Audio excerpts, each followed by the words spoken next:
Quien quiere ser grande en el reino de Dios debe servir a otros. Muchas veces la enseñanza de Jesús parece chocar con los de la sociedad, dice.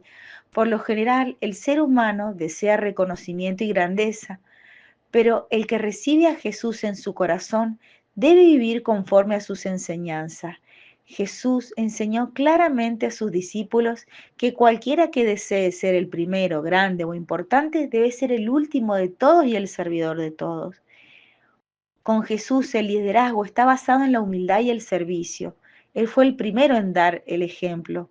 Antes de la última cena con los discípulos, Jesús les lavó los pies, dando ejemplo de servicio. En Filipenses 2 se nos exhorta a tener la misma actitud que tuvo Jesús, quien siendo igual a Dios no se aferró a eso, sino que se humilló hasta la muerte y muerte de cruz.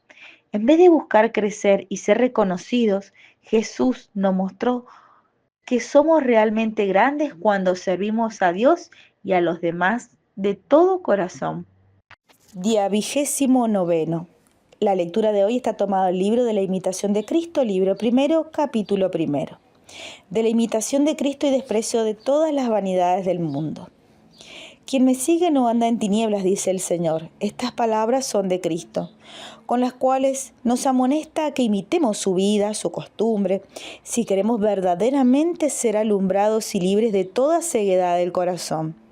Sea pues nuestro estudio pensar en la vida de Jesús. La doctrina de Cristo excede a la de todos los santos, y el que tuviese espíritu hallará en ella el maná escondido. Mas acaece que muchos, aunque a menudo oigan el Evangelio, gustan poco de él, porque no tienen el espíritu de Cristo. Conviéneles que procuren conformar con él toda su vida. ¿Qué te aprovecha disputar altas cosas de la Trinidad si no eres humilde, por donde desagradas a la Trinidad? Por cierto, las palabras subidas no hacen santo ni justo, mas la virtuosa vida hace al hombre amable a Dios. Mas deseo sentir la contrición de saber definirla. Si supieses toda la Biblia a la letra y los dichos de todos los filósofos, ¿qué te aprovecharía todo sin caridad y gracia de Dios? Vanidad de vanidades, y todo es vanidad, sino amar y servir solamente a Dios. Suma sabiduría es, por el desprecio del mundo, ir a los reinos celestiales. El verdadero cristiano, discípulo de Jesucristo, que tiene por madre a la Virgen María, es el que camina por este mundo escondido en su sabiduría y humildad profunda, sin querer mostrar sus conocimientos, hablando demasiado, sin vanidad, sin falsa humildad. Así es como debe caminar el verdadero cristiano. El silencio es el verdadero don al que debemos aspirar y ayudar al hermano con una escucha y una oración profunda. El Señor nos elige a cada uno de sus hijos y le puede regalar, le puede encomendar dones o virtudes, pero esos dones y virtudes son solamente para edificar a su iglesia, no para su propia vanagloria. Porque así como el Señor da esos dones, también los puede quitar. Si no producen frutos, si no tenemos un debido respeto y dignidad por los designios de Dios. Si hemos tenido esa gracia inmensa de conocer el amor de Dios, de habernos sido encomendados esos dones, esos privilegios, ese amor infinito del Señor, no entristezcamos su espíritu. Seamos prudentes con nuestras acciones, obremos siempre con cautela, con profundo amor y con profundo respeto hacia el hermano que necesita ayuda, que nos busca para tener un consejo, acudir siempre a los sacramentos, sobre todo el sacramento de la reconciliación, buscar en el sacerdote una dirección espiritual. Acordémonos que los sacerdotes son los hijos predilectos de nuestra Madre la Virgen María. Ella los cuida y los protege. Acudir al sacramento de la reconciliación, de la comunión, la adoración eucarística, la Santa Misa, el Santo Rosario. Esas son nuestras armas espirituales. Esa es nuestra ayuda. Eso es lo que hemos recibido del Señor. Protejamos y démosle el profundo respeto, amor y dignidad que tienen estos dones que nos han sido encomendados, para ofrecerlos al hermano que necesita ayuda. Siempre respetemos su alma, no intentemos invadirla. Respetemos la libertad de cada ser humano, como el Señor respetó la nuestra. Que así sea. Oraciones que se rezarán desde el día 27 al 33 inclusive. Letanía del Espíritu Santo. Señor, ten piedad. Señor, ten piedad. Cristo, ten piedad. Cristo, ten piedad. Señor, ten piedad. Señor, ten piedad. Cristo, óyenos. Cristo, óyenos. Cristo, escúchanos. Cristo, escúchanos. Dios, Padre Celestial, ten misericordia de nosotros. Dios, Hijo Redentor del mundo, ten misericordia de nosotros. Dios, Espíritu Santo, ten misericordia de nosotros. Dios, Trinidad Santa, un solo Dios, ten misericordia de nosotros. Espíritu que procede del Padre y del Hijo, ilumínanos y santifícanos. Espíritu del Señor, que al comienzo de la creación, planeando sobre las aguas, las fecundaste, ilumínanos y santifícanos. Espíritu por inspiración del cual han hablado los profetas, ilumínanos y santifícanos. Espíritu cuya unción nos enseña todas las cosas, ilumínanos y santifícanos. Espíritu que das testimonio de Cristo, ilumínanos y santifícanos. Espíritu de verdad que nos instruyes sobre todas las cosas, ilumínanos y santifícanos. Espíritu que sobreviene a María, ilumínanos y santifícanos. Espíritu del Señor que llena todo el orbe, ilumínanos y santifícanos. Espíritu de Dios que habita en nosotros, ilumínanos y santifícanos. Espíritu de sabiduría y de entendimiento, ilumínanos y santifícanos. Espíritu de consejo y de fortaleza, ilumínanos y santifícanos. Espíritu de ciencia y piedad, ilumínanos y santifícanos. Espíritu de temor del Señor, ilumínanos y santifícanos. Espíritu de gracia y de misericordia, ilumínanos y santifícanos. Espíritu de fuerza, de dilección y de sobriedad, ilumínanos y santifícanos. Espíritu de fe, de esperanza, de amor y de paz, ilumínanos y santifícanos. Espíritu de humildad y de castidad, ilumínanos y santifícanos. Espíritu de benignidad y de mansedumbre, ilumínanos y santifícanos. Espíritu de multiforme gracia, ilumínanos y santifícanos. Espíritu que escrutas los secretos de Dios, ilumínanos y santifícanos. Espíritu que ruegas por nosotros con gemidos inenarrables, ilumínanos y santifícanos. Espíritu que descendiste sobre Cristo en forma de paloma, ilumínanos y santifícanos.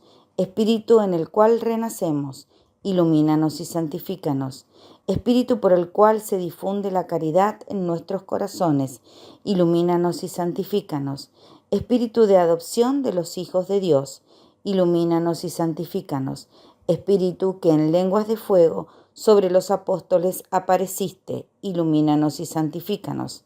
Espíritu con el cual fueron los apóstoles henchidos, ilumínanos y santifícanos. Espíritu que distribuyes tus dones a cada uno como quieres, ilumínanos y santifícanos. Sednos propicio, perdónanos, Señor. Sednos propicios, escúchanos, Señor. De todo mal, líbranos, Señor. De todo pecado, líbranos, Señor. De tentaciones e insidias del demonio, líbranos, Señor. De la presunción y desesperación, líbranos, Señor. De la resistencia a la verdad conocida, líbranos, Señor. De la obstinación y de la impenitencia, líbranos, Señor.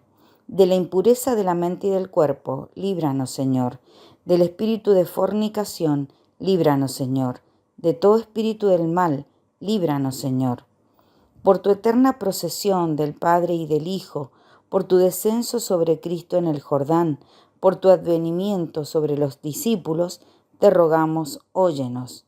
En el día del juicio, nosotros pecadores, te rogamos, óyenos, para que así como vivimos del Espíritu, obremos también por Él, te rogamos, óyenos, para que recordando que somos templo del Espíritu Santo, no lo profanemos.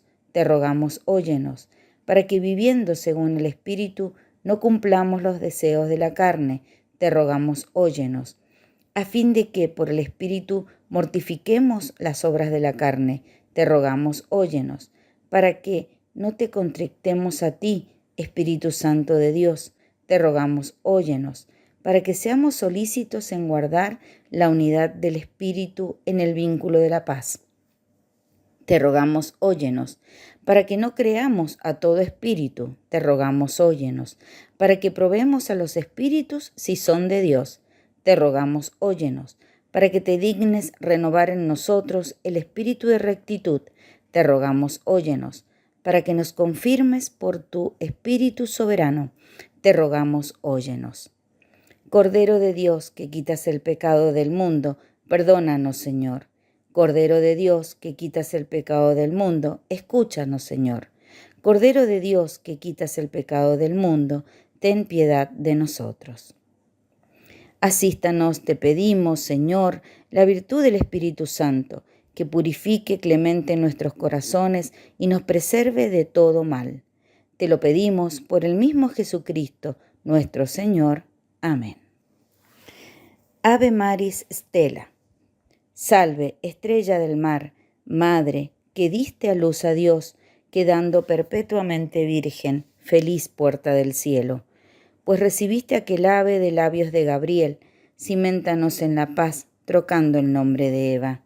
Suelta las prisiones a los reos, da lumbre a los ciegos, ahuyenta nuestros males, recábanos todos los bienes. Muestra que eres madre, reciba por tu mediación nuestras plegarias. El que ha nacido por nosotros se dignó ser tuyo. Virgen singular, sobre todos suave, haz que libres de culpas seamos suaves y castos. Danos una vida pura, prepara una senda segura, para que viendo a Jesús eternamente nos gocemos. Gloria sea a Dios Padre, honor a Cristo Altísimo y al Espíritu Santo, a los tres un solo honor. Amén. Letanía del Santo Nombre de Jesús. Señor, ten piedad de nosotros. Señor, ten piedad de nosotros. Cristo, ten piedad de nosotros. Cristo, ten piedad de nosotros. Señor, ten piedad de nosotros. Señor, ten piedad de nosotros. Jesús, óyenos. Jesús, óyenos. Jesús, escúchanos. Jesús, escúchanos. Dios, Padre Celestial, ten piedad de nosotros. Dios, Hijo Redentor del mundo, ten piedad de nosotros. Dios, Espíritu Santo, ten piedad de nosotros. Dios Santo, Trino y Uno, ten piedad de nosotros. Jesús, Hijo de Dios vivo, ten piedad de nosotros. Jesús, resplandor del Padre, ten piedad de nosotros. Jesús, candor de la luz eterna, ten piedad de nosotros. Jesús, Rey de la gloria, ten piedad de nosotros. Jesús, Sol de justicia, ten piedad de nosotros. Jesús, Hijo de la Virgen María, ten piedad de nosotros. Jesús amable, ten piedad de nosotros. Jesús admirable, ten piedad de nosotros. Jesús, Dios fuerte, ten piedad de nosotros. Jesús, Padre del siglo futuro, ten piedad de nosotros. Jesús, Ángel del gran consejo, ten piedad de nosotros. Jesús, poderosísimo, ten piedad de nosotros. Jesús, obedientísimo, ten piedad de nosotros. Jesús, manso y humilde de corazón, ten piedad de nosotros. Jesús, amador de la castidad, ten piedad de nosotros. Jesús, amador nuestro, ten piedad de nosotros. Jesús, Dios de paz, ten piedad de nosotros. Jesús, autor de la vida, ten piedad de nosotros. Jesús, modelo de virtudes, ten piedad de nosotros. Jesús, celador de las almas, ten piedad de nosotros. Jesús, Dios nuestro, ten piedad de nosotros. Jesús, refugio nuestro, ten piedad de nosotros. Jesús, Padre de los pobres, ten piedad de nosotros. Jesús, tesoro de los fieles, ten piedad de nosotros. Jesús, buen pastor, ten piedad de nosotros. Jesús, luz verdadera, ten piedad de nosotros. Jesús, sabiduría eterna, ten piedad de nosotros. Jesús, bondad infinita, ten piedad de nosotros. Jesús, camino y vida nuestra, ten piedad de nosotros. Jesús, gozo de los ángeles, ten piedad de nosotros. Jesús, Rey de los patriarcas, ten piedad de nosotros. Jesús, Maestro de los apóstoles, ten piedad de nosotros. Jesús, Doctor de los evangelistas, ten piedad de nosotros. Jesús, fortaleza de los mártires, ten piedad de nosotros. Jesús, luz de los confesores, ten piedad de nosotros. Jesús, pureza de las vírgenes, ten piedad de nosotros. Jesús, corona de todos los santos, ten piedad de nosotros. Sednos propicios, perdónanos, Señor. Sednos propicio, escúchanos, Jesús. De todo mal, líbranos, Jesús.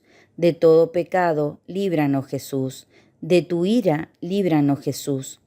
De los lazos del demonio, líbranos, Jesús. Del espíritu de fornicación, líbranos, Jesús. De la muerte eterna, líbranos, Jesús. Del desprecio de tus inspiraciones por el misterio de tu santa encarnación, líbranos, Jesús. Por tu nacimiento, líbranos, Jesús. Por tu infancia, líbranos, Jesús. Por tu vida divina, líbranos, Jesús. Por tus trabajos, líbranos, Jesús. Por tu pasión y gloria, líbranos, Jesús. Por tu cruz y desamparo, líbranos, Jesús. Por tus angustias, líbranos, Jesús. Por tu muerte y sepultura, líbranos, Jesús. Por tu resurrección, líbranos, Jesús. Por tu ascensión, líbranos, Jesús. Por tus gozos, líbranos, Jesús. Por tu gloria, líbranos, Jesús. Cordero de Dios, que borras los pecados del mundo, Jesús, perdónanos. Cordero de Dios, que borras los pecados del mundo, Jesús, escúchanos.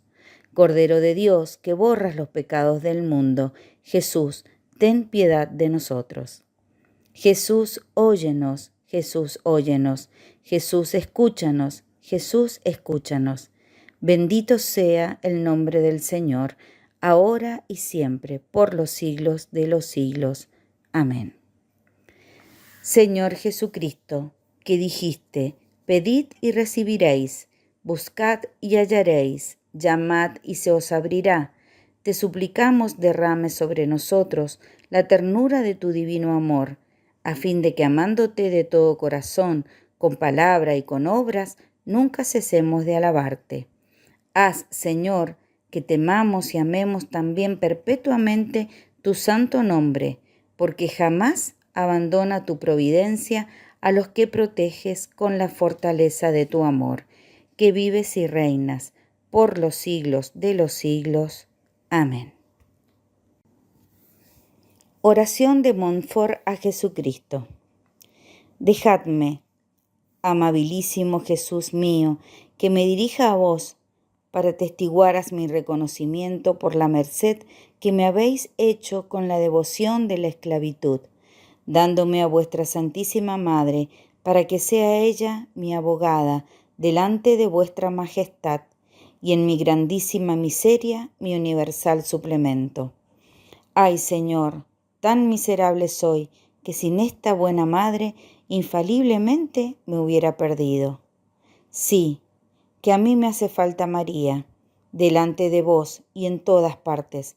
Me hace falta para calmar vuestra justa cólera, pues tanto os he ofendido y todos los días os ofendo. Me hace falta para detener los eternos y merecidos castigos con que vuestra justicia me amenaza, para pediros, para acercarme a vos y para daros gusto. Me hace falta para salvar mi alma y la de otros. Me hace falta, en una palabra, para hacer siempre vuestra voluntad, buscar en todo vuestra mayor gloria.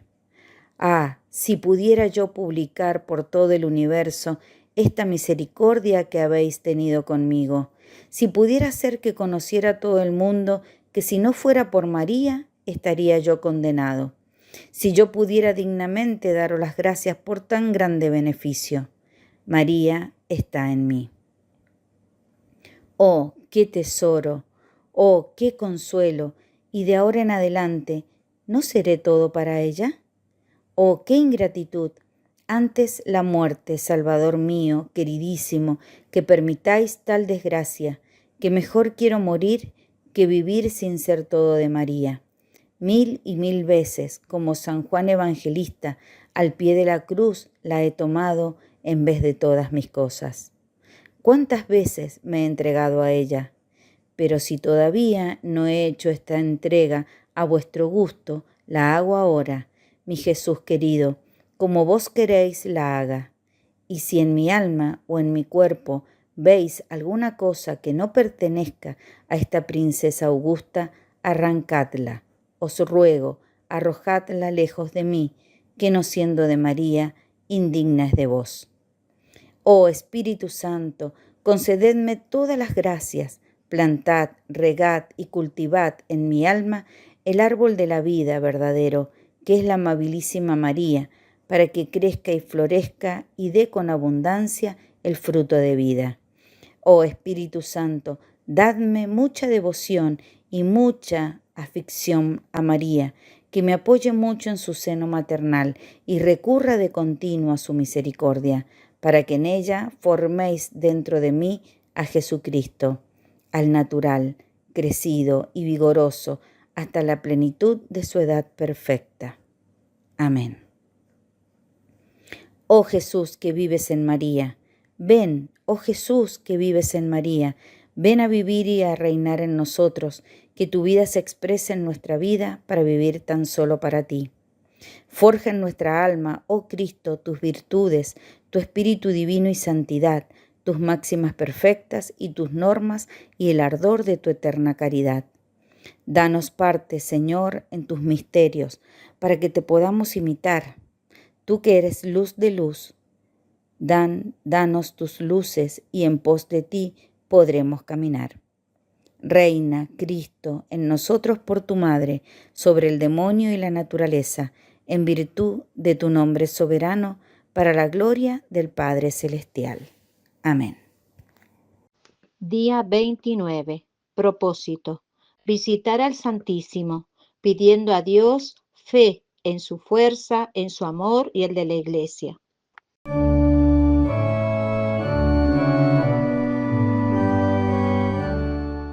Hola a todos, estamos aquí otra vez, otro día de preparación para la consagración total a María. Hoy es el día 29. Estamos ya muy cerca de la preparación, faltan tan solo unos pocos días para consagrarnos totalmente a María. Y hoy nos toca meditar en un fragmento del Tratado de la Verdadera Devoción que habla de la mayor gloria de Jesucristo. Es muy interesante lo que presenta aquí San Luis, porque él demuestra cómo a través de esta consagración total a María, en materna esclavitud de amor, realmente podemos dar la mayor gloria a Dios posible, de algún modo. Y hace una comparación que dice, darás mayor gloria a Jesucristo en un mes que por cualquier otra práctica, por difícil que sea, en varios años. Es decir, que realmente siendo esclavos de María, consagrándonos a ella totalmente, le damos a Dios una gloria inmensa, incalculable. Por eso es muy conveniente consagrarse a María. Por eso nos hace tanto bien. Porque le damos gloria a Dios de manera inconmensurable. Es muy importante entonces esta consagración y saber que a través de ella le damos tanta gloria a Dios. Y tenemos que preguntarnos a nosotros mismos, ¿qué significa dar gloria a Dios? Muchas veces escuchamos que hay que hacer todas nuestras obras para dar gloria a Dios, que dar gloria a Dios es el fin de nuestras vidas. San Ignacio de Loyola tenía ese lema, para la mayor gloria de Dios. Todo lo hacía para la gloria de Dios. Y dar gloria a Dios significa, en primer lugar, hacer todo lo que tenemos que hacer, todas nuestras obras, todos nuestros pensamientos, nuestra vida, nuestro ser completamente, que sea agradable a Dios, que sea aceptable a Dios. Es decir, que a Dios le dé contento nuestras obras. que Él esté, de algún modo podemos decir, satisfechos. Es decir, que Él sea realmente la causa última de mis obras. Que yo lo hago por Dios, por amor a Él. Eso significa dar gloria a Dios. Ofrecerle nuestros trabajos y acciones para complacerlo, ya que Él es la persona a la cual más amamos. Nadie puede dar gloria a Dios si primero no lo ama. Y mientras más le amamos, más lo glorificamos. Hay que dar gloria a Dios. Es decir, hay que hacer todo por Él para complacerlo.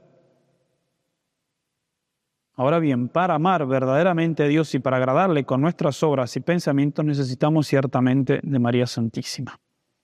Porque ella hace que todo sea agradable a Dios. Todo lo que María toca se vuelve agradable a Dios. Porque ella es su madre.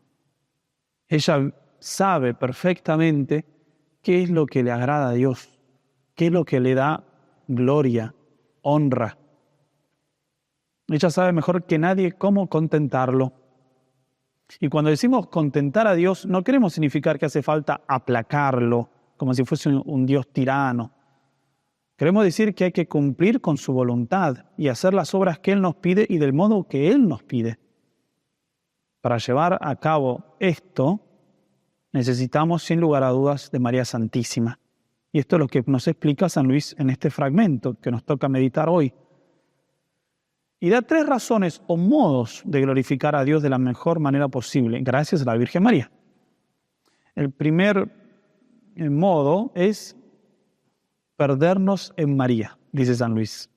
Una expresión muy hermosa, muy acabada, que hay que perderse en María. Y acá volvemos un poco a lo que ya explicó el padre Andrés Bonello en la primera parte de esta preparación, que es sobre la intención, es decir, sobre el fin y el porqué de mis acciones. Si yo estoy totalmente consagrado a María, entonces mis acciones y pensamientos naturalmente también pertenecen a María y participan de su intención. Aquí está el punto importante. O sea que por la consagración María actúa por medio de mis acciones y yo de a poco quiero lo que ella quiere. Hay como un intercambio de espíritus. Esto es lo que él describe, San Luis, cuando dice que hay que perderse en María. Es decir, que la intención de María sea la misma que la mía. Que yo quiera lo que María quiere. Que yo desee lo que ella desea. Y así le damos una gloria a Dios que es inmensa. Participar de la intención de María. Y cualquier intención de María, y este es como podríamos decir el segundo paso del razonamiento, y cualquier intención de María es más meritoria y da más gloria a Dios que cualquiera otra de cualquier santo.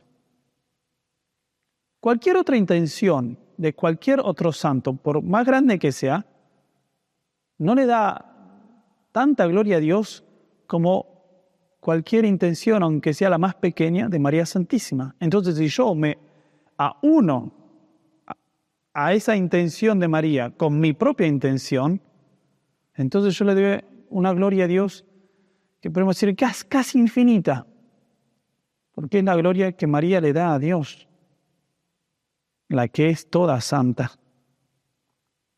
Por eso exclama el santo: ¡qué prodigio eres, oh María! Solo tú sabes realizar prodigios de gracias en quienes desean realmente perderse en ti. Debemos aprender este arte de perdernos en María. De algún modo podemos decir, hay que anularse para dejar que María nos abarque completamente. El segundo modo para dar gloria a Dios a través de María Santísima, según San Luis, es no estimar en nada nuestras acciones, a no ser porque éstas pertenecen a la Virgen. O sea, una vez que yo deseo lo mismo que desea la Virgen, una vez que yo renuncio a mi propia intención para desear solo lo que desea la Virgen, entonces pertenezco totalmente a María y ya mis acciones de algún modo son de María también.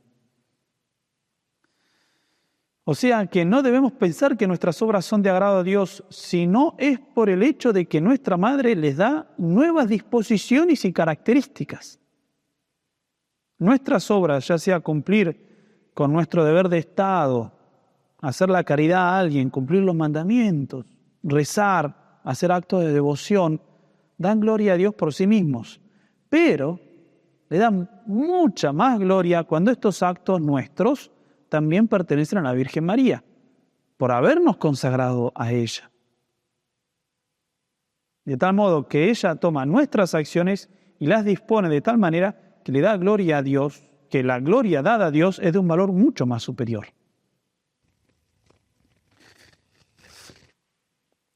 Y para terminar, o sea, este modo de unirse a la Virgen y poder así darle a ella, darle a Dios a través de ella una gloria casi infinita, el tercer modo de hacer esto, según San Luis, es por aquel hecho o aquella característica que tiene la Virgen, que es ser un eco de Dios. San Luis dice, María es un eco, el eco de Dios.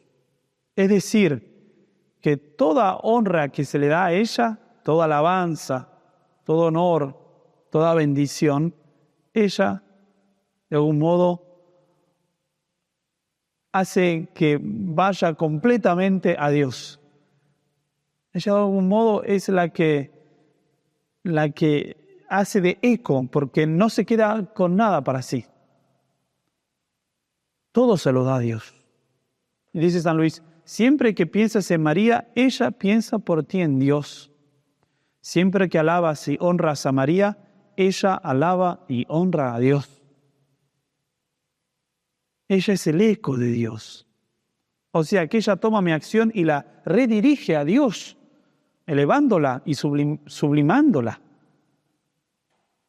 Ella multiplica la gloria que yo le doy a Dios por una acción mía con su acción de repetirla una y otra vez, tal como lo hace el eco en los valles.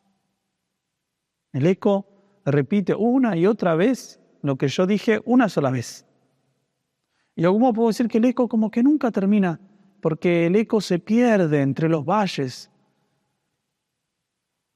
El eco perdura en la cordillera, entre las montañas. Del mismo modo, así podemos decir que cuando yo le doy gloria a Dios con mis acciones, puedo decir, lo hago una sola vez, pero si esta acción pertenece a María por el hecho de haberme consagrado a ella, entonces esta acción perdura en el tiempo.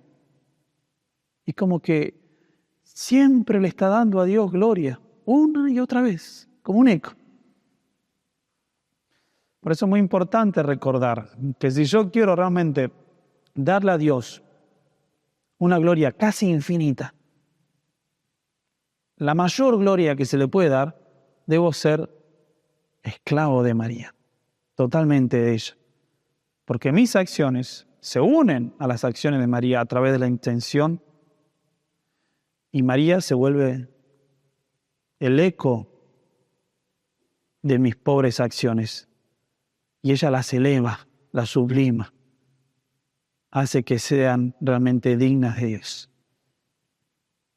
Sigámonos preparando debidamente para la consagración total a María. No bajemos los brazos, falta muy poco, hay que estar preparados para el gran día.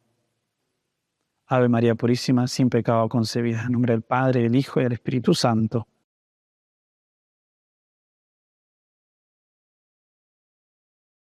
Hoy vamos para nuestra lección número 29. Y el Verbo se hizo carne. Tomado del Evangelio de San Juan, capítulo 1, versículo 14. Esta bellísima oración que repetimos todos los ángelus a las 12 del mediodía, et verbum carufactum est, y el Verbo se hizo carne y habitó entre nosotros, precisamente remite a la realidad, al misterio de la encarnación del Hijo de Dios. Hoy vamos a reflexionar sobre el misterio de la encarnación de Jesús, sobre la persona de Cristo, para que lo conozcamos más, para que nos enamoremos más de Él. Daremos muchas citas bíblicas. Si no logras escribirlas todas, no te preocupes, en la descripción del video ponemos todas las citas. También les cuento que hemos desarrollado un curso completo de Cristología básica para que te enamores de Jesús desde la palabra de Dios, desde el Antiguo hasta el Nuevo Testamento, todas las citas bíblicas que tienen que ver con Jesús para comprenderlo más, para amarlo más. Precisamente el curso se llama Enamorándome de Cristo. También vamos a dejar el link del curso en la descripción. Así que lo más importante es que nosotros nos abramos al misterio de Cristo y nos enamoremos de ese amado Señor. ¿Qué dice el Catecismo de la Iglesia Católica sobre la encarnación? Numeral 461. La Iglesia llama encarnación al hecho de que el Hijo de Dios haya asumido una naturaleza humana para llevar a cabo por ella nuestra salvación. Y luego dice el Catecismo en el numeral 463. La fe en la encarnación del Hijo de Dios es el signo distintivo de la fe cristiana. Podréis conocer en esto el Espíritu de Dios. Todo espíritu que confiesa a Jesucristo venido en la carne es de Dios. Esto lo dice el Catecismo de la Iglesia Católica y deja de entrada claro que es imposible ser cristiano y no creer en el milagro de la encarnación. Vamos a entenderlo. Nosotros como católicos creemos en el Padre, el Hijo y el Espíritu Santo. Es la Santísima Trinidad, el misterio de la Santísima Trinidad. 3 personas distintas y un solo Dios verdadero. Atentos, no son 3 dioses, es un solo Dios en el que creemos, pero no es una sola persona, sino que son 3 personas. Es un misterio, por consiguiente, es no del todo accesible a nuestra razón, aunque algo podemos comprender de él. Todos conocemos la famosa historia de San Agustín, dice la tradición que era San Agustín, el que en una ocasión estaba por una playa y vio que un niño hizo un orificio en la arena de la playa y con una cubeta iba al mar e intentaba introducir pues como todo el mar dentro de ese orificio que había hecho. Entonces San Agustín le pregunta, ¿qué estás haciendo? Y el niño le explicó, trató de meter todo el océano en este orificio. Y San Agustín le dice, es que eso es imposible. Y entonces el niño le responde, así también es imposible para ti entender el misterio profundo de la Trinidad en tu pequeña cabeza, Que no sea accesible a nuestra razón no significa que no sea cierto, significa que nos supera. Y es muy razonable que haya cosas de Dios que nos superen. A ver, si entendiéramos a Dios a plenitud, entonces, ¿cuál es ese Dios que cabe en la cabeza de su criatura? Una máxima filosófica dice que el todo no cabe en la parte. Acá, de alguna manera análoga, podríamos decir, Dios que es todo no cabe en nosotros, que somos una pequeña porcioncita de la creación. Y que no quepa en nosotros y que no lo entendamos no significa que no sea cierto. A ver, perdónenme la comparación, pero que una cucarachita no logre comprender un complejo algoritmo de un computador de la NASA, pues no significa que el computador de la NASA no exista o que no tenga una explicación lógica. Simplemente supera su capacidad. Lo mismo pasa con el misterio de la Trinidad, supera nuestra capacidad. Atentos, que no podemos decir que hay gente que dice, hombre, es que es un solo Dios que se expresa de 3 maneras distintas. Hay como 3 modos distintos de expresar a Dios. Entonces, se expresaría de un modo como el Padre, de otro modo como el Hijo, de otro modo como el Espíritu Santo. Eso es una herejía del siglo III, llamado precisamente modalismo, que decía que la Trinidad en realidad no existe, sino que es una persona que se expresa de 3 maneras distintas, pero no es así, son 3 personas distintas. Y lo vemos, por ejemplo, en el bautismo del Señor en el río Jordán. Ahí está Jesús, que es la segunda persona de la Trinidad, el Padre que habla desde el cielo y el Espíritu Santo que viene sobre él. Hay una manifestación de la Trinidad en ese momento. Por consiguiente, creemos en 3 personas distintas y un solo Dios verdadero. Alguien ponía un ejemplo que a mí me parece, digamos, siempre imperfecto. Todo ejemplo que pongamos de la Trinidad es del todo imperfecto, pero me parece que es el ejemplo más aproximado a lo que podría ser la Trinidad. Y hablaban del sol. Entonces decía, el sol podríamos decir que es todo luz, que es todo fuego y que es todo calor. Todo luz, todo fuego y todo calor. Y es efectivamente, pero no son 3 soles, es un solo sol. Pero es todo luz, todo fuego y todo calor. Y sin embargo, luz, fuego y calor se distinguen entre ellos. Porque yo puedo tener, por ejemplo, luz sin tener calor. Tenemos luces frías, por ejemplo. Podemos tener calor sin que haya luz. Por ejemplo, cuando se acaba de quemar algo, está ya apagado, sin embargo lo toco y está caliente. Entonces, hay calor, pero no hay luz. Es decir, son una sola realidad, el sol, y sin embargo podemos decir que es fuego, podemos decir que el sol es todo luz y podemos decir que el sol es todo calor, aunque no son 3 soles. ¿Ven? Ya nos enredamos. ¿Qué significa eso? Que algo podemos rasguñar, algo podemos medio entender, pero siempre permanecerá en el misterio. Entonces, la segunda persona de la Trinidad, el Verbo eterno del Padre o el Hijo, y es muy importante que sepamos que el Hijo, el Verbo del Padre, existe desde siempre. ¿Se llamaba Jesús desde siempre? No. En el momento en que se encarna el Verbo del Padre, entonces le llamamos Jesús. Entonces ahí el Verbo eterno del Padre encarnado es Jesús. Jesús.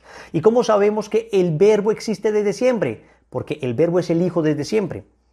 ¿Y desde hace cuánto Dios Padre es Padre? Desde siempre. Y para que Dios Padre sea Padre, ¿qué necesita? Tener un Hijo. Y si Dios es Padre desde siempre, pues tiene un Hijo desde siempre, desde toda la eternidad. Entonces, ni el Padre, ni el Hijo, ni el Espíritu Santo fueron creados. Existen desde toda la eternidad. En el credo decimos que Cristo es engendrado, no creado. Engendrado, no creado. Es un misterio bellísimo, profundo, lo entendemos desde el amor. El Padre es el que ama, el Hijo es el amado, y el Espíritu Santo es el amor entre ellos. Y podemos de ahí rasguñar un poco de ese misterio y, más que entenderlo, dejarnos abarcar por él. Pues San Luis de Montfort, en un libro llamado Amor a la Sabiduría Eterna, entre los numerales 42 y 46, se imagina él cómo habrá sido el momento en que la Trinidad Santa se reunió para decidir salvar al hombre. Y dice: paréceme ver, por decirlo así, a esta amable soberana, está hablando de la sabiduría eterna, de la palabra del Padre, convocando y reuniendo a la Santísima Trinidad para decidir la restauración del hombre, para decidir la elevación nuevamente del hombre después del pecado. Me parece oír a la sabiduría, cuando habla de la sabiduría eterna del Padre se refiere a Cristo, que dice dirigiéndose al Padre que en la causa del hombre reconoce que realmente éste y su posteridad merecen ser condenados eternamente con los ángeles rebeldes a causa de su pecado, pero que es preciso compadecerse de él porque su pecado, el del hombre, obedece más a debilidad e ignorancia que a malicia. Miren eso tan increíble. ¿Por qué Satanás se condenó y una vez se condenó para siempre? Porque Satanás era un ángel que entendía perfectamente lo que Dios mandaba. Su inteligencia era perfecta. Por consiguiente, no es que él fue ignorante y no entendió bien lo que Dios decía y por debilidad cayó. No, él entendiendo perfectamente lo que Dios pedía se rebeló contra él. En cambio, el hombre actúa muchas veces más por su ignorancia, por su debilidad, no termina de comprender. Nuestra naturaleza no logra comprender todo inmediatamente como la naturaleza angélica, como ya lo vimos en la lección de los ángeles. Ellos aprenden de manera intuitiva, nosotros de una manera discursiva. Entonces dice acá, Montfort se imagina al Padre, el Hijo y el Espíritu Santo reunidos y Jesús diciéndole al Padre, sí, justamente debería condenarse el hombre para siempre, pero el hombre pecó más por ignorancia y fragilidad que por malicia. Observa, por una parte, que es gran lástima que una obra maestra tan bien lograda permanezca para siempre esclavizada al enemigo y que millones de hombres se vean para siempre condenados por el pecado de uno solo. Está hablando entonces después de la caída de Adán y Eva. Esto es imaginación de Montfort, pero expresa muy bien lo que significó la encarnación. Muestra, por otra parte, los tronos vacíos del cielo por la caída de los ángeles apóstatas y que sería bien llenarlos de nuevo. E indica la gloria inmensa que Dios recibiría en el tiempo y en la eternidad si se salva al hombre. Viendo la sabiduría eterna que nadie en el universo era capaz de expiar el pecado del hombre, satisfacer a la justicia y aplacar la ira divina, y queriendo al mismo tiempo salvar al desventurado, a quien amaba por naturaleza, halla un medio admirable, proceder asombroso, amor incomprensible llevado al extremo, amable y soberano, se ofrece él mismo en holocausto al Padre para satisfacer su justicia, aplacar su cólera, librarnos de la esclavitud del demonio y de las llamas del infierno y merecernos una eternidad feliz. Su oferta es aceptada, la decisión tomada y decretada. El Verbo del Padre, la sabiduría eterna, es decir, el Hijo de Dios, se hará hombre en el momento oportuno y en las circunstancias señaladas. Miren qué manera tan hermosa como describe Montfort, cómo se imagina él esa reunión celeste en que el Padre, Hijo y Espíritu Santo decidieron salvar al hombre después de que éste había pecado. Por eso la carta a los Gálatas, en el capítulo 4, versículos 4 y 5, dice: al llegar la plenitud de los tiempos, envió Dios a su Hijo, nacido de mujer, nacido bajo la ley, para rescatar a los que se hallaban bajo la ley y para que recibiéramos la adopción filial, para que fuéramos hijos adoptivos de Dios, para que por la gracia fuéramos hijos de Dios. Aquí está entonces el misterio de la encarnación. El Verbo del Padre se hace hombre. Algunos preguntan, bueno, entonces si el hombre no hubiera pecado, igual se hubiera encarnado la segunda persona de la Trinidad. Es algo que no sabemos. Hay, digamos, dos escuelas teológicas, una más dominica y una más franciscana, ¿no? Los franciscanos son más de la línea de decir, sí, aunque el hombre no hubiera pecado, el verbo del Padre se hubiese hecho hombre para divinizar al hombre, porque ya vamos a ver las razones por las cuales se encarnó el Hijo de Dios. Pero Santo Tomás de Aquino dice, es una discusión que no lleva a ningún lado, porque el hecho concreto es que el hombre pecó y el Señor se encarnó para nuestra salvación, que por nosotros los hombres y por nuestra salvación bajó del cielo, y por obra del Espíritu Santo se encarnó de María la Virgen. Entonces, si hubiera encarnado o no se hubiera encarnado, pues no sabemos. Santo Tomás dice, pues no, es una discusión que no va a llegar a ningún lugar, porque efectivamente pecamos y se encarnó para rescatarnos. Ahora, si no hubiera pecado el ser humano, Dios se hubiera encarnado. Otros dicen, sí, porque la vida no puede ser necesariamente siempre respuesta de la muerte. Yo personalmente, y mi juicio no vale nada, pero yo personalmente creo que sí.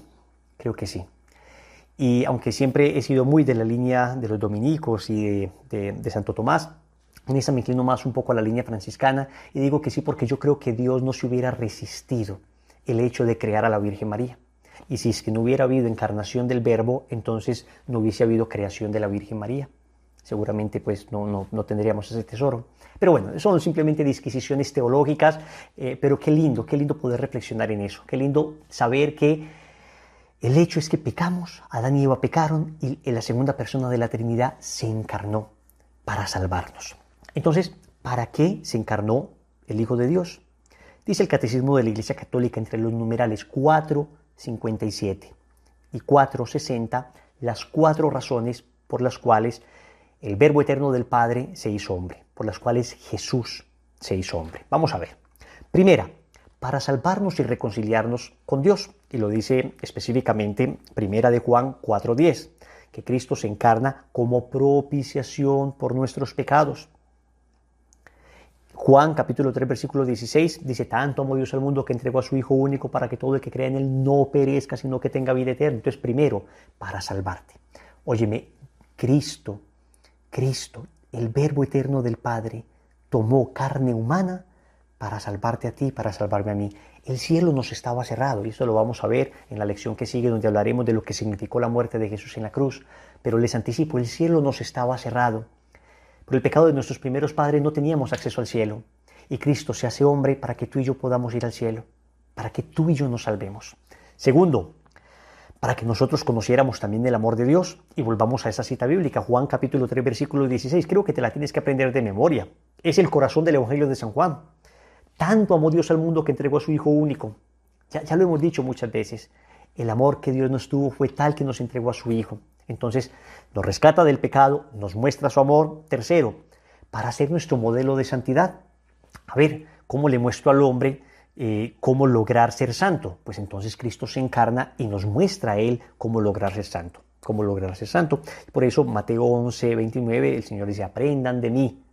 Aprended de mí que soy manso y humilde de corazón. El Señor nos da ejemplo y dice que Él es el camino que debemos recorrer. Entonces, claro, viendo a Cristo podemos saber cómo se llega a la santidad. Ya dijimos que Él es como el sol, que a veces quedamos encandilados, y la Virgen María como la luna, que a veces es mucho más adaptable a nuestros ojos, y ya pusimos ese bello ejemplo en una lección pasada. Entonces, viendo a Cristo sabemos cómo debemos ser. El Concilio Vaticano II, en una constitución llamada Gaudium et Spes, en el numeral 22, dice que Cristo viene a manifestar al hombre lo que es el hombre. Es decir, la plenitud del hombre se encuentra en Cristo. ¿Y quién vivió como Cristo perfectamente? La Virgen María. Y por eso entonces nosotros decimos a Jesús por medio de María. Entonces, primero, para salvarnos. Segundo, para mostrarnos su amor. Tercero, para darnos ejemplos. Cuarto, para hacernos partícipe de su naturaleza divina. Óyeme bien lo que dice segunda de Pedro 1:4. Por medio de las cuales nos han sido concedidas las preciosas y sublimes promesas, para que por ellas nos hiciéramos partícipes de la naturaleza divina, huyendo de la corrupción que hay en el mundo por la concupiscencia. Escúchame que esto es un misterio maravilloso. La vida de Dios vive en ti. La vida de Dios vive en ti. Dios te da su sangre para que ya por tus venas no solamente corra sangre humana, sino sangre divina. El catecismo nos dice al menos en 4 o 5 ocasiones que somos divinizados por la gracia. Es una expresión que hay que entender adecuadamente, hay que matizar. Porque si se entiende esa expresión en un sentido nueva era, digamos, pensando que entonces vamos a ser como pequeños diosesitos, no se entiende adecuadamente. Acá la divinización consiste en lo siguiente, en que Dios quiere que seamos como Él. Cristo nos quiere comunicar su propia naturaleza para que nosotros lleguemos a ser por gracia lo que Él es por naturaleza. Somos hijos adoptivos porque Él nos ha participado de esa filiación divina. Por eso esa gracia hay que cuidarla. Se recibe en el bautismo. Repetimos, hay que bautizar a la persona, al niño recién nacido lo más rápido posible para que se le dé el tesoro de la gracia. Esa gracia es un tesoro que tenemos dentro de nosotros. Cuando pecamos, perdemos la vida de la gracia. Por eso nos confesamos para devolvernos a través del sacramento de la reconciliación. Ese sacramento nos devuelve la vida de la gracia. Muy bien, pero esta encarnación del Hijo de Dios estaba anunciada desde el Antiguo Testamento. Esto se había dicho desde Génesis 3:15, lo hemos dicho hasta el cansancio, el protoevangelio. Primer anuncio de la buena noticia: haré que haya enemistad entre ti y la mujer.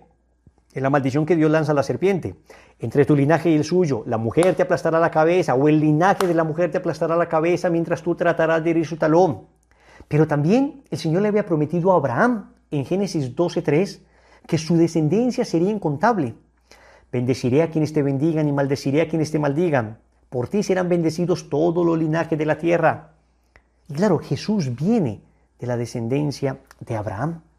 Con Cristo entonces se cumple perfectamente la profecía que el Señor había hecho a Abraham. Ahora todos somos de alguna manera hijos de Abraham en la fe, porque su descendencia, Cristo, plenifica esa promesa, y al hacerla plena, entonces todos ahora somos descendientes de nuestro padre Abraham. Dice Isaías 7:14 que concebirá la Virgen, que habrá una señal para reconocer al Mesías, también ya lo vimos. La Virgen que concibe y da luz y pone por nombre a su hijo Emanuel. Entonces ya estaba profetizado 7, 8 siglos antes del nacimiento de Cristo. Luego existen en el libro del profeta Isaías, en el capítulo 42, en el capítulo 49, en el capítulo 50, 52, 53, lo que se llama el poema del siervo de Yahvé, que describe literalmente lo que pasó en la pasión de Cristo.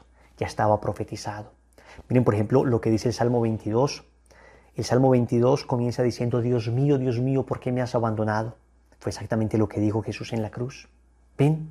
Esto es muy bello. Esto es muy bello porque ya estaba Cristo prefigurado desde el Antiguo Testamento. O sea que Cristo no es que apareció así de repente, sino que Dios había preparado a la humanidad para Cristo. Entonces, ¿y por qué decimos Cristo? A ver, aclaro esto. El nombre de Jesús es Jesús. ¿Por qué le decimos Cristo? La palabra Cristo es una palabra griega, Christos, que significa ungido, ungido.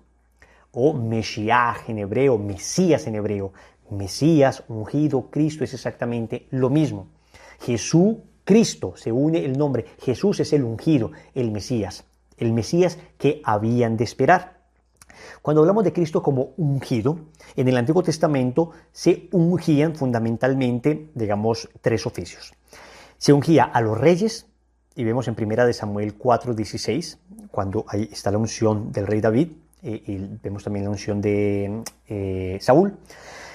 A los sacerdotes también se les ungía en Éxodo 29:7, y a los profetas en 1 Reyes 19:16. Entonces se les ungía a los escuchen, reyes, sacerdotes y profetas. Cristo es el supremo rey, el supremo sacerdote y el supremo profeta. Cuando tú y yo somos bautizados, entonces también se nos unge, y por eso nosotros somos cristianos, que significa ungidos, como otros Cristos, que somos ungidos sacerdotes, profetas y reyes. Tenemos esa función sacerdotal, que es la función de ofrecer sacrificios. ¿Y nosotros qué sacrificio ofrecemos? El de nuestra propia vida a Dios. Esa función profética, que es la de anunciar y denunciar, la de ser boca de Dios. El profeta es el que es boca de Dios, el que anuncia la buena nueva y denuncia aquello que no pertenece a esta buena nueva. Y somos reyes porque somos hijos del rey, somos hijos del rey. Tú eres una pequeña reina, tú eres un pequeño rey, tú eres rey por tu bautismo. ¿Y cómo vamos a quitarle a una persona la gracia de ese sacerdocio, de ese ser profeta y de ese ser rey que se recibe en el bautismo? Eso hay que hacerlo rápido, hay que bautizar a los hijos lo más rápido que se pueda. Entonces volvamos al tema de la encarnación del Hijo de Dios. En el momento en que el Verbo se encarna entonces viene a ser Jesús. La palabra Jesús significa Dios salva. Jesús significa Dios salva. Bien, a partir de ese momento debemos decir que Cristo, al momento de la encarnación, que es Dios desde toda la eternidad, ahora asume naturaleza humana. Entonces vamos con esto que es muy importante. Jesús tiene dos naturalezas, naturaleza humana y naturaleza divina. Naturaleza divina desde toda la eternidad, naturaleza humana desde el momento de la encarnación. Pero es una sola persona, en Cristo no hay dos personas, es una sola persona divina.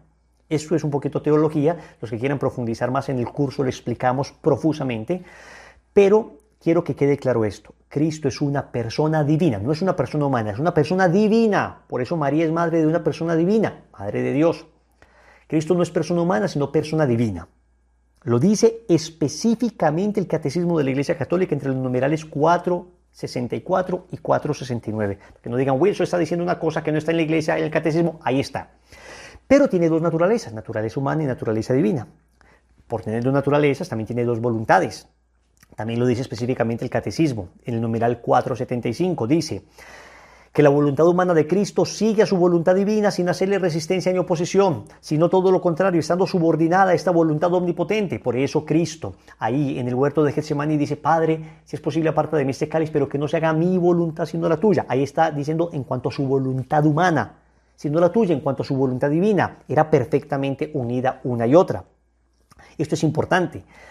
Entonces, no nos dejemos enredar por esto, simplemente comprendamos que el momento de la encarnación fue un momento absolutamente importante porque el Señor, al asumir naturaleza humana, entonces asume cuerpo y alma, cuerpo y alma. Y esto lo digo porque hubo una herejía al inicio del cristianismo, se llamaron los docetas, una herejía gnóstica que negaba el cuerpo de Cristo. Decían, no, Cristo tenía un cuerpo aparente. No, señores, Cristo tenía cuerpo humano como el nuestro. Primera de Juan 1:1. Lo que existía desde el principio, lo que hemos oído, lo que hemos visto con nuestros ojos, lo que contemplamos y tocaron nuestras manos, es la palabra divina, la palabra de vida. Toca, introduce tu dedo en mi llaga, introduce tu mano en mi costado. Cristo comía, Cristo era perfectamente hombre, aún después de la resurrección. Aún después de la resurrección. Entonces nosotros creemos en el cuerpo humano de Cristo. Y también tenía alma humana, por eso Cristo podía llorar. El versículo más pequeño del Nuevo Testamento, Juan 11:35, la resurrección de Lázaro dice, y Jesús lloró. A veces nosotros los hombres, yo no lloro, yo soy hombre. Jesús lloró siendo el más hombre de los hombres. Siendo el más hombre de los hombres, Cristo lloró porque tenía alma humana también. Alma humana, por eso uno en la coronilla de la Divina Misericordia dice, Padre eterno, yo te ofrezco el cuerpo, la sangre, el alma y la divinidad. Cristo tenía alma humana. Pero ese Cristo que es perfectamente hombre, también es perfectamente Dios. También es perfectamente Dios. Y eso lo vemos. Precisamente Él muere, a Él le matan porque se hizo igual a Dios. En Juan 10:33 los fariseos le acusan, te estás haciendo igual a Dios, y por eso deciden matarlo. Él dice que Él es superior a la ley, Él dice que Él es superior al templo, Él dice que es superior a Jonás, superior a Salomón, superior a los ángeles, Él perdona los pecados. Todo eso son prerrogativas divinas. Eso no lo puede hacer un hombre, eso lo puede hacer solamente Dios. Tiene la autoridad de Dios. ¿Habéis oído que se dijo? Pues yo os digo, Él pone la ley, es Dios. Dice que crean en Él. ¿Qué otro hombre puede decir crean en mí? ¿No? Juan 14:1. Crean en Dios y crean también en mí. Es decir, crean en mí significa que yo también soy Dios. Hay que aceptarlo a Él para salvarse. Mateo 10:32.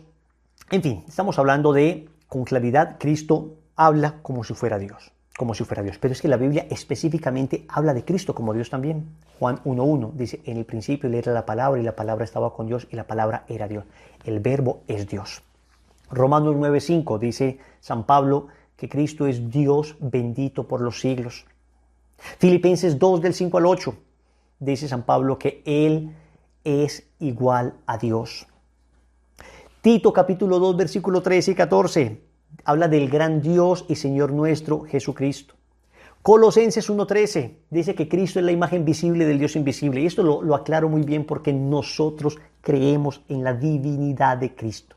Creemos que Cristo es Dios, señores. Cristo es Dios. Con el Padre, el Hijo y el Espíritu Santo. Cristo es Dios, la segunda persona de la Trinidad. Cristo es el Hijo. Esto que quede perfectamente claro. Y le adoramos como tal. Recibe la misma alabanza, la misma gloria, el mismo honor que el Padre y el Espíritu Santo. ¿Quién como Dios?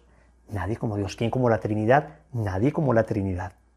Entonces, vamos al misterio en que Cristo se encarna. Se llama el misterio de la Anunciación. Está en el Evangelio de San Lucas, en el capítulo 1, versículos del 26 al 38.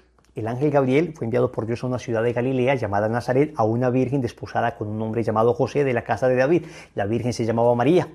Ya hemos meditado muchos pasajes de allí. El ángel la saluda diciéndole, alégrate María, llena de gracia, el Señor es contigo.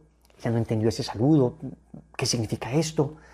Y no temas María, porque has hallado gracia ante Dios, concebirás y darás a luz un hijo, al que pondrás por nombre Jesús. Él será grande y será justamente llamado Hijo del Altísimo. El Señor Dios le dará el trono de David su padre y reinará sobre la casa de Jacob por años sin términos. María dice, pero ¿cómo será esto si no conozco varón? María había hecho un voto de virginidad, yo no conozco varón. Y el ángel le dice, no te preocupes, el Espíritu Santo descenderá sobre ti y el poder del Altísimo te cubrirá con su sombra. Por eso el que nacerá de ti será santo y justamente llamado Hijo del Altísimo. Y ahí le habla de lo que había pasado con su prima Isabel. Está el 6º mes, la que llamaban estéril, porque para Dios no hay nada imposible. Y en ese momento yo me quiero detener, antes de que la Virgen responda, porque hay un bellísimo pasaje de San Bernardo, que se sitúa en ese momento. Y San Bernardo, situándose en ese momento, digamos, espiritual, místicamente, hace un poema a la Virgen y le dice, oíste, Virgen, que concebirás y darás a luz a un hijo. Oíste que no será por obra de varón, sino por obra del Espíritu Santo. Mira que el ángel aguarda tu respuesta, porque ya es tiempo de que vuelva el Señor que lo envió. También nosotros, los condenados infelizmente a muerte por la divina sentencia, esperamos, Señora, esta palabra de misericordia. Se pone entre tus manos el precio de nuestra salvación. Enseguida seremos librados y conscientes.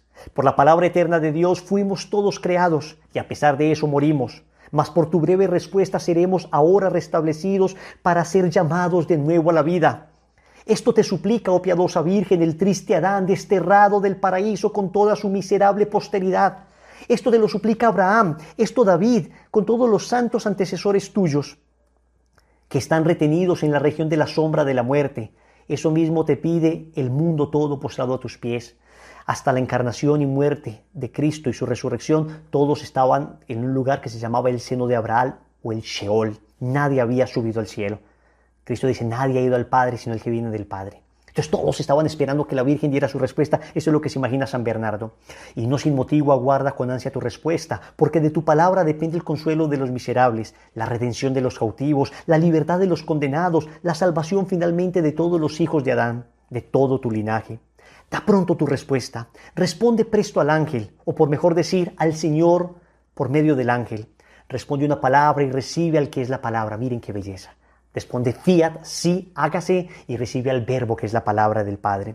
Pronuncia tu palabra y concibe la divina. Emite una palabra fugaz y acoge en tu seno a la palabra eterna. ¿Por qué tardas? ¿Qué recelas? Cree, di que sí y recibe. Miren la manera como le expresa San Bernardo, como una angustia, como vamos María, dilo. Claro, María no se demoró, pero es una manera de San Bernardo expresar la importancia dramática de ese momento. Que tu humildad se revista de audacia y tu modestia de confianza. De ningún modo conviene que esta sencillez virginal se olvide aquí de la prudencia. En este asunto no temas, Virgen prudente, la presunción, porque aunque es buena la modestia en el silencio, más necesaria es ahora la piedad en tus palabras. Abre, Virgen dichosa, el corazón a la fe, los labios al consentimiento, las castas entrañas al Creador. Mira que el deseo de todas las gentes está llamando a tu puerta. Si te demoras en abrirle, pasará adelante y después volverás con dolor a buscar al amado de tu alma. Acá está citando un pasaje del Cantar de los Cantares. Levántate, corre, abre, levántate por la fe, corre por la devoción, abre por el consentimiento. Y entonces la Virgen responde, he aquí la esclava del Señor, hágase en mí según tu palabra. ¡Qué hermosura! A mí me emociona esto, se dan cuenta que me emociona porque estamos hablando de ese momento sublime de la encarnación, donde Dios se compadece del hombre y se hace hombre.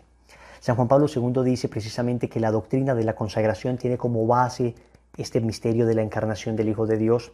En una carta dirigida a la familia monfortiana, San Juan Pablo II en 2003 les dijo: San Luis de Montfort contempla todos los misterios a partir de la encarnación que se realizó en el momento de la Anunciación.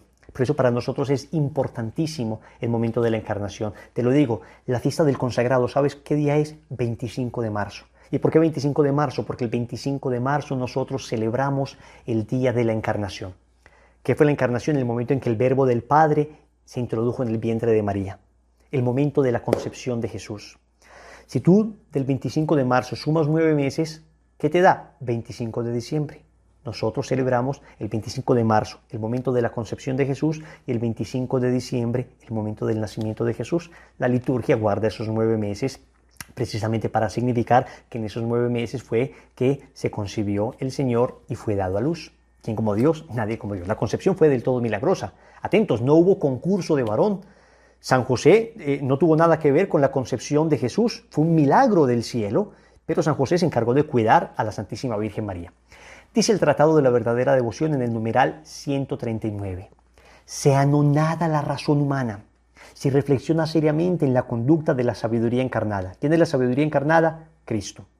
Que no quiso, aunque hubiese podido hacerlo, entregarse directamente a los hombres, sino que prefirió comunicárseles por medio de la Santísima Virgen.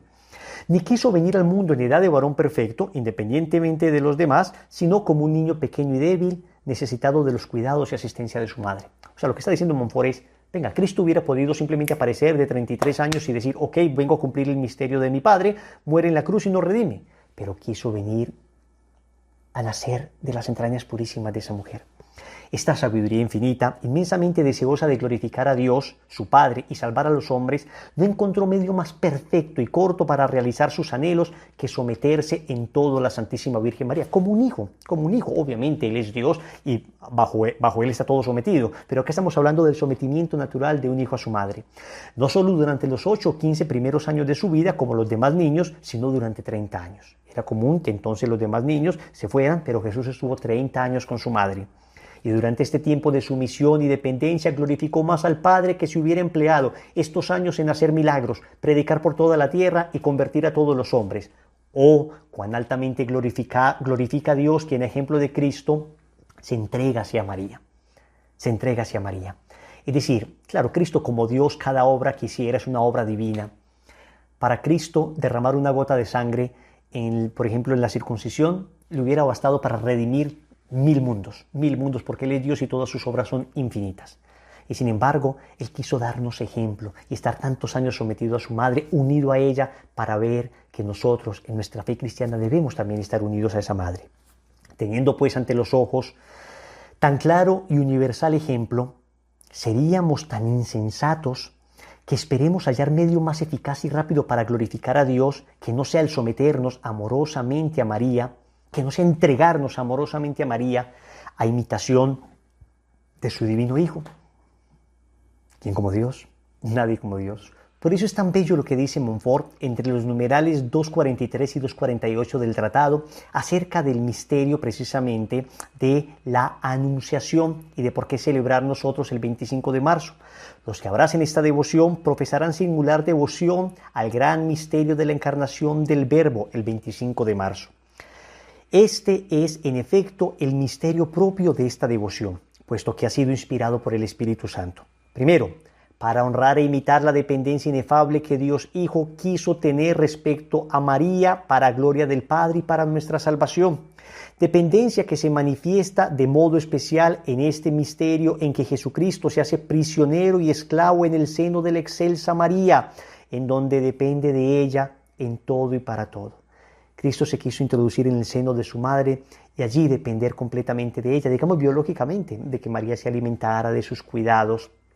Segundo, para agradecer a Dios las gracias incomparables que otorgó a María y especialmente el haberla escogido por su dignísima madre, elección realizada precisamente en este bello misterio.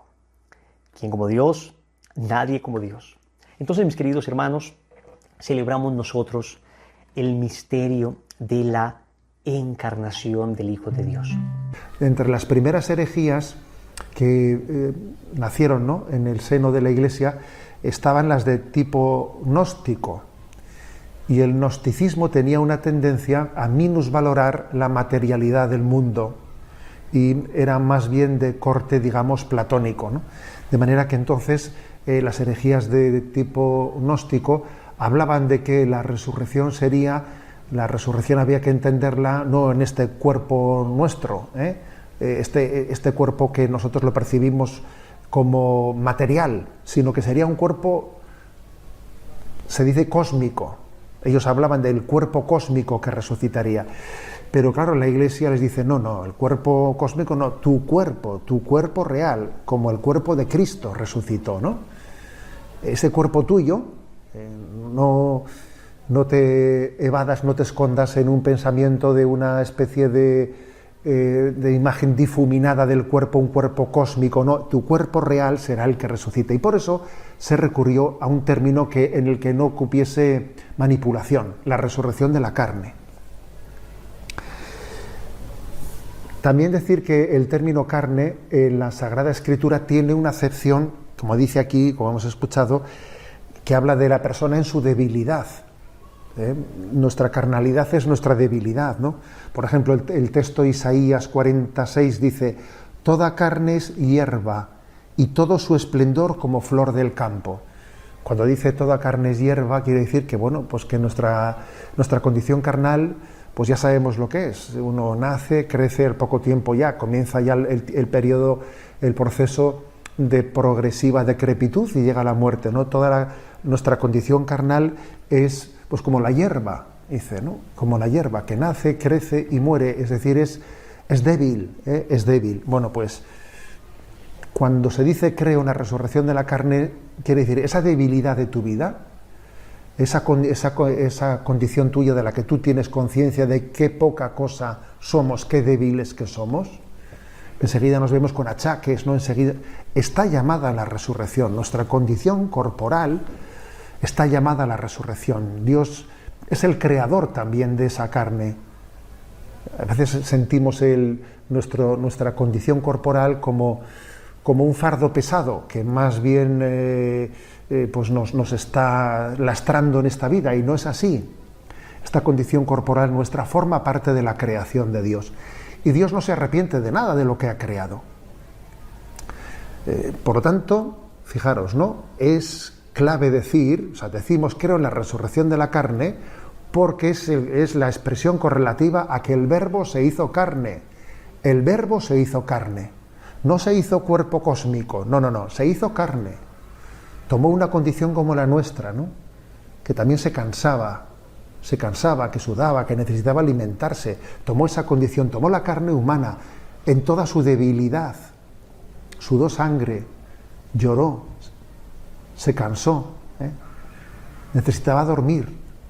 Esa condición carnal fue asumida por el Verbo y Él la resucita al final de los tiempos, ¿no?